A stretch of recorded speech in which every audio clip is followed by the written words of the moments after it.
Hello and welcome back to Wellbeing Wednesday tip of the week. How are you feeling today? Are you bored yet? I hope not. Sit up and pay attention because today we're going to look at the impact of boredom and how boredom can both be good and bad for your health and well-being.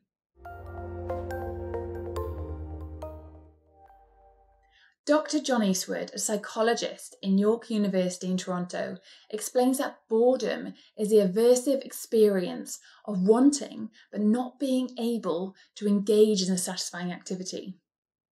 We all experience boredom differently because it all depends on what we experience as a satisfying activity. For example, those who love engaging in adrenaline sports, they might find the regular day-to-day life quite boring. Or those who have had adverse childhood experiences, they may have dampened their emotions to be able to cope and therefore will need extra stimulation to feel excited about something. Even though boredom has its benefits, Dr. Eastwood explains that boredom has been associated with the increased risk of using drugs and alcohol, overeating, depression and anxiety, and even an increased risk of making mistakes at work, which, when you're a pilot, could be rather dangerous. Boredom is a stressor, and unfortunately, when we feel stress, we look for ways to cope. Boredom doesn't feel very nice, and so those ways we look to cope are often counterproductive. Regardless of its effects, boredom cannot be avoided. It is a natural human emotion and it has a place in our lives. So instead of trying to push it away, how about we acknowledge it, accept it, and look for ways to utilize it? So although boredom can be destructive, boredom also has its benefits. For example, as humans, we naturally need that downtime, a time in the day where we don't feel stimulated. Another benefit is that boredom gives us space to be creative. The older generation will tell you a big problem with the younger generation is that we're not comfortable with being bored.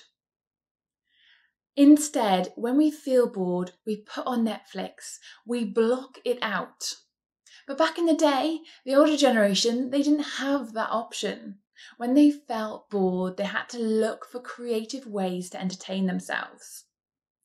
So instead of pushing boredom away, instead of trying to crush it with Netflix, notifications, or narcotics, how about we just give it space? We allow it time to feel boredom, and then we invite creativity into our lives and find new healthy ways to entertain ourselves. Therefore, today, when you start noticing boredom starting to creep in or your concentration starting to dwindle, get curious and explore it. Why am I feeling bored? Do I actually need some downtime? If not, how can I harness this boredom to improve my day? Learn to acknowledge boredom, accept it, and then utilize it to your own advantage. That's it from me today. Have a wonderful day and a wonderful week. Feel free to comment below. I'd love to hear what resonated with you. And as always, subscribe to my YouTube channel. Plenty more videos to come where we look at ways we can think, feel, and act in a way that allows us to get the most out of this wonderful life. See you next week.